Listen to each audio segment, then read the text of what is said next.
O candidato do sistema até então deixaria de ser Tarcísio e passaria a ser Geraldo Alckmin?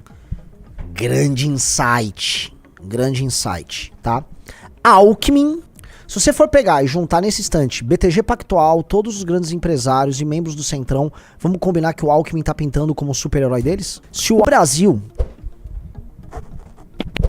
tá tendo uma figura que tá conquistando poder e respeitabilidade nesse jogo. Eu tô falando do governo brasileiro. Quem você acha que é a única pessoa que está saindo bem nesse governo? O senhor Rafael Almeida Rizzo. Bem nesse governo? Agora? Nesse jogo. Tem um cara que tá começando a pintar. Esse cara tá conseguindo desatar os nós. Vamos ver se a galera do chat acerta. Começa com G? Sim.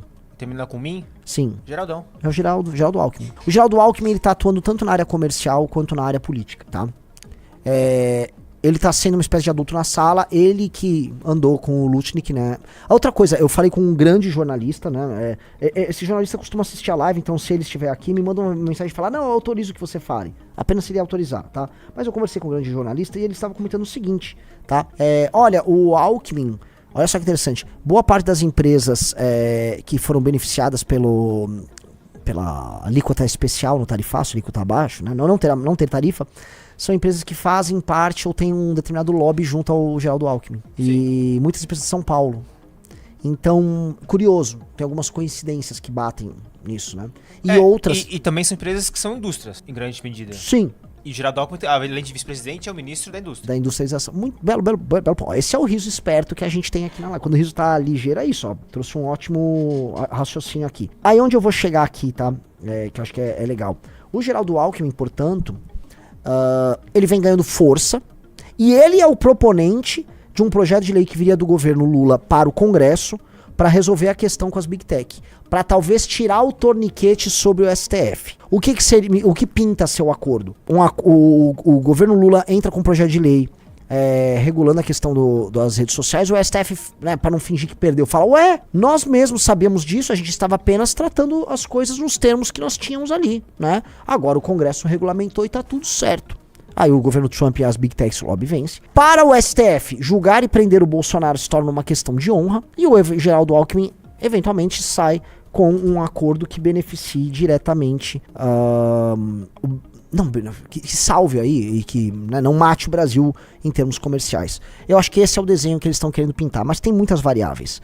Naturalmente, o lobby que o Paulo Figueiredo e o Eduardo fazem é para salvar o pai e o grupo político do pai. Se o Bolsonaro não... talvez o sonho deles era ter um torniquete apertando tanto o Alexandre de Moraes e tanto os demais ministros, que eles, sei lá, parem um inquérito e entreguem uma anistia para os investigados, os condenados do dia 8 de janeiro e para o próprio Jair Bolsonaro. Isso seria uma ideia. E o Bolsonaro poderia, portanto, sei lá, os processos seriam anulados, ele poderia concorrer às eleições de 2026, ou o próprio Eduardo, se o Jair não conseguir recuperar direitos políticos, o próprio Eduardo ficar elegível para retornar como herói ao Brasil, como salvador do papai, e concorrer, ele sim, à presidência da República. Em ambos os cenários, quem deixa de existir chama-se Tarcísio Gomes de Freitas. Não sei se o senhor Rafa Rizzo concorda, mas Tarcísio Gomes de Freitas passa ele próprio a ser um candidato ao governo de São Paulo, apenas. Quer dizer, apenas, né? Mas é muito mais...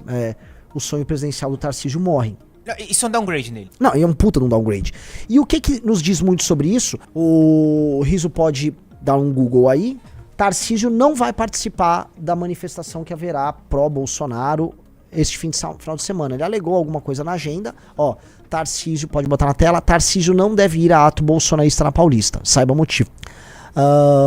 Blá, blá, blá, blá, blá, pode descer. Questões de saúde devem impedir Tarcísio de subir no trio elétrico na Paulista, como fez na última afiliado político Bolsonaro. O governador tem uma cirurgia na tireoide marcada para a versa do alto e na recuperação tirar o chefe executivo paulista do protesto. Isso já é sintoma, né, de que a relação vai esfriando, tá? E de que ele não quer se colocar tanto como um peão no jogo da família. E a família fritou ele. O Eduardo fritou ele publicamente. O Eduardo fritou ele e o Nicolas. O Nicolas tá agora no Flow, né? Eu não sei se reparou que o Nicolas não era de fazer isso. Ele começou a fazer um périplo em podcasts e locais para começar a opinar. Por quê? Porque o Nicolas percebeu um dano à própria imagem. O Nicolas começou a ser queimado como um oportunista dentro do bolsonarismo e agora ele tá correndo em podcasts para poder dar uma pincelada. E sabe o que me surpreendeu? O Nicolas milhões de vezes maior do que eu. A audiência dele lá no Flow não tá muito maior do que a minha lá no Flow. Até fiquei surpreso, achei curioso isso. Ele tava com 30 mil pessoas, eu cheguei a ter 28, até que o Igor saiu da live. Então, pô, legal, né? Esse jogo pra 2026 envolvendo essas figuras aí está curioso, tá? Pessoal, like na live então pra fazer a audiência do Renan subir. Já temos quase 8 mil pessoas. Opa, botão errado aqui agora. Parabéns. Tem quase. Somando as duas lives já tá batendo 8, né? Sim. Mas fico chateado, tá flop. A gente pode talvez mudar o título aí, tá? Tem um título então. Sei lá, pensa aí qualquer coisa, tá? Eduardo Bolsonaro venceu. Vamos lá.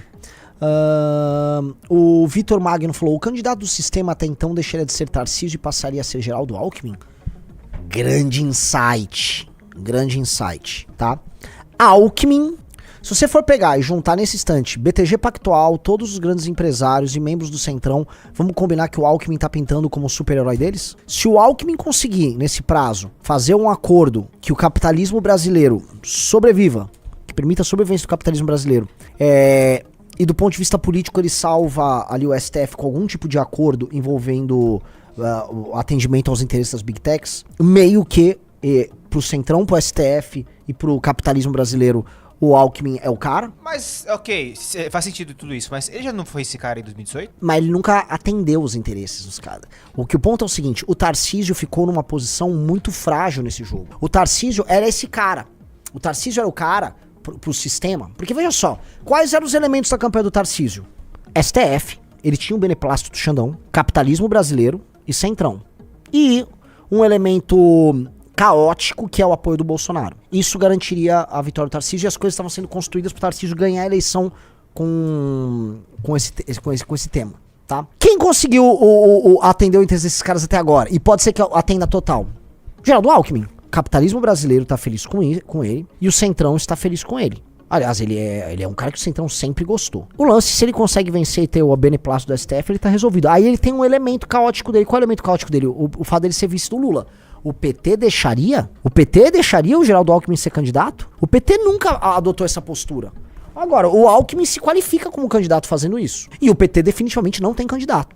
O Alckmin viraria um petista e concorreria com o número 13? Acho estranho. Mas Alckmin com o número 13 é com certeza melhor do que o Haddad com o número 13. Tem que combinar com os petistas, não acho que isso acontece. Tô só, fazendo uma especulação, e aqui é muita especulação que a gente faz mesmo. E se ele concorrer com o número 40 mesmo? Eu acho estranho pro PT virar passageiro de um outro projeto.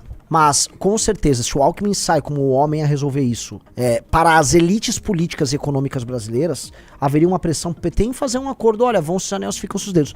Conhecendo o PT e a lógica de dominância que eles têm, isso não é natural. Não é natural. Não, hoje não consigo. A Samara falou, não deixou o Ciro Gomes. Imagina, mas é diferente, né? O Ciro Gomes nunca resolveu um problema dessa magnitude pro PT. O Ciro Gomes nunca fez isso. O Alckmin, em tese, ele está atendendo aos interesses diretos do PT e ele acaba, vamos dizer, ele pode, eu tô falando assim, o Alckmin saindo vencedor nesse jogo. Ele pode sair grande disso. Muita gente já em Brasília e muita gente no jornalismo já começou a falar, o Alckmin tá jogando direitinho. Ele foi responsável pela melhor jogada petista dos últimos meses todos? Sim. E eu acho que como foi um jogo meio desesperador, né? O PT ficou sem saber muito como jogar, ele acabou virando um interlocutor ok, tá? E eu acho que o Alckmin já tinha relações interessantes com americanos há muito tempo, por conta do papel dele como governador, por conta dele ter sido um candidato de enfrentamento ao PT anteriormente, por conta de ser um cara que atende ao lobby desses empresários aqui de São Paulo. Vamos falar, eu vou dar nomes aqui. O Alckmin é próximo ao cara da Cutrale, o Alckmin é grudado com o cara da... com aquele cara que a gente odeia, o Rubens Omito, é grudado com o Rubens. O Alckmin, não que seja por conta disso, mas o Alckmin é do Vale do Paraíba. Opa! Né? Então o Alckmin, que é a terra da Embraer, pra dar um exemplo. Então o Alckmin tem contato com esse lobby. E o Alckmin é muito bem quisto pelo STF. Na verdade, gente, o Alexandre de Moraes, ele era secretário do Alckmin. E o Alexandre de Moraes foi colocado no governo Temer num arranjo que envolvia o Geraldo Alckmin. Só pra avisar pra vocês. O Alckmin, o Alexandre de Moraes foi um nome de consenso entre Temer e Geraldo Alckmin, tá? Então, dizem que o Alexandre de Moraes deve favores ao Alckmin. E que ele é um apadrinhado do Alckmin. Ó essa imagem aí. Falando em contatos empresários... Pois é. E, na verdade, o Alckmin, como vice do Lula, fazia parte do casamento do establishment daquela chapa, que é o do Lula, que é a chapa do sistema. Que era uma chapa que fala assim, a gente tá pegando tucanos, desse bloco que representa empresários, setores. Mesmo o PSDB tendo morrido. O PSDB morreu no processo. O PSDB virou uma casca institucional que morreu. Mas o grupo ficou representado ali pelo Alckmin e foi pro PSB, tá?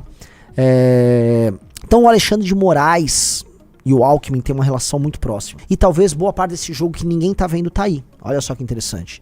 Tá na relação Alckmin-Moraes, na construção Alckmin-Moraes, e o Alckmin em nome do governo e o Moraes em nome do STF, jogando e buscando uma saída múltipla. É bem curiosa, é bem interessante essa análise. E novamente são coisas que você vê no Análises Renais. Bem interessante isso aqui. Parabéns, senhor analista Renan Santos. Não sou analista de nada. Sou um agente político, portanto todas as minhas opiniões são enviesadas. Eu acho muito engraçado, eu vou sempre falar isso porque... mas você é um político, você faz análise? Não, cara, assim, eu sou político, portanto tudo que eu faço aqui é enviesado, mas eu tento ser honesto, entendeu? Vou ser honesto ao máximo aqui. Mas eu sou um agente político, então... minhas análises são análises feitas por um cara que a gente tem posições e que defende de maneira muito intensa que o meu grupo político chegue ao poder.